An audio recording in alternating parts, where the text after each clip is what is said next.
Hey, good morning, y'all. Happy Tuesday.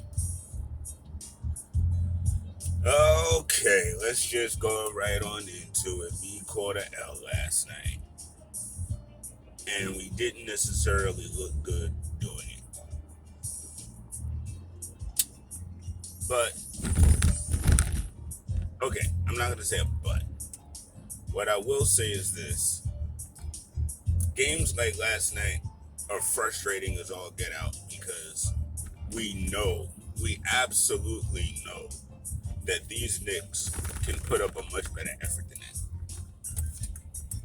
And we didn't. And we're gonna have to get past that if we're going to really make the rest of this season count. Uh,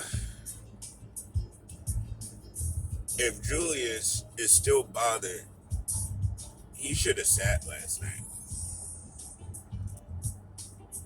Cause and by the way, Braided Julius is still infinitely more powerful than Afro Julius.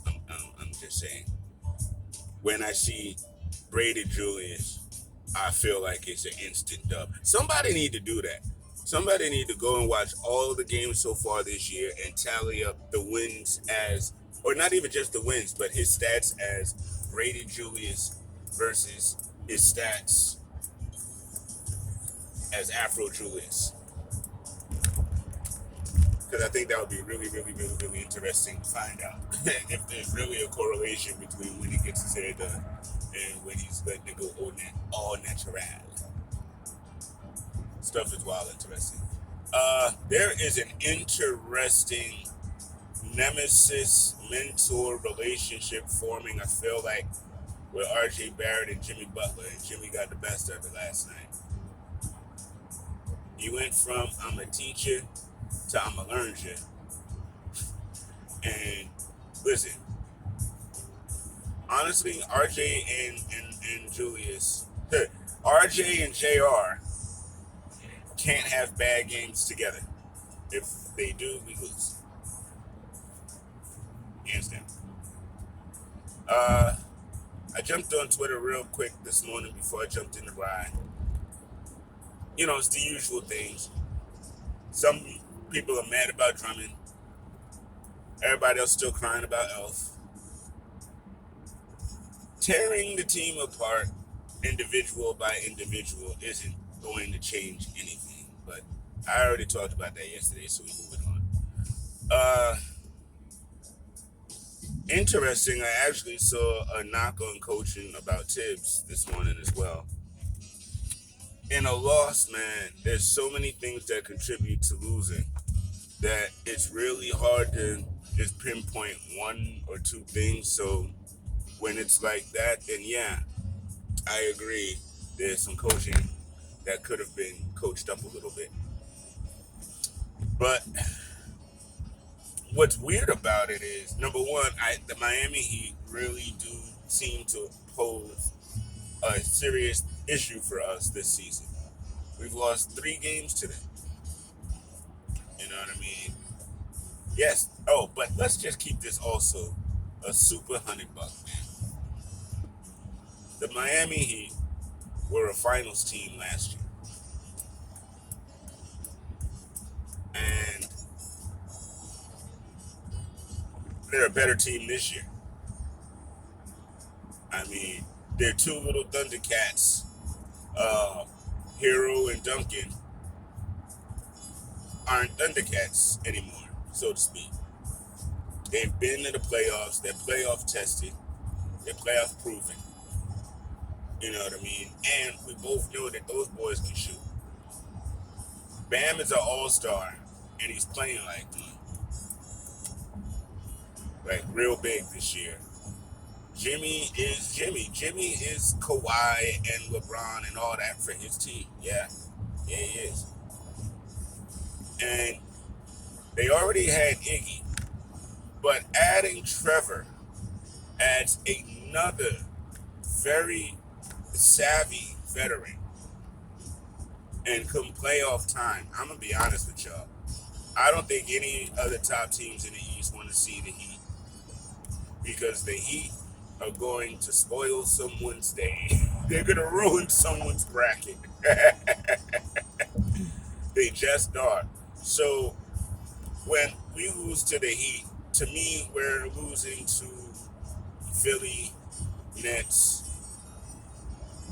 Bucks. You know what I mean? We're not losing, even though their record isn't all that, which injuries and stuff like that, and honestly, even chemistry, sometimes it just goes a little weird. But the Heat were never a bottom tier team.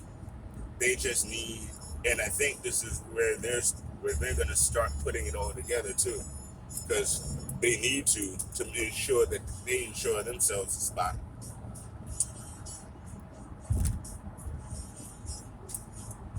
So yeah, we lost. We lost primarily because we didn't play well and we allowed them to play their game.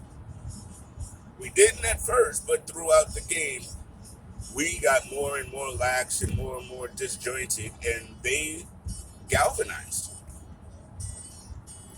And it's hard to beat a team if you're not galvanized because every possession counts. Every possession matters when you're behind.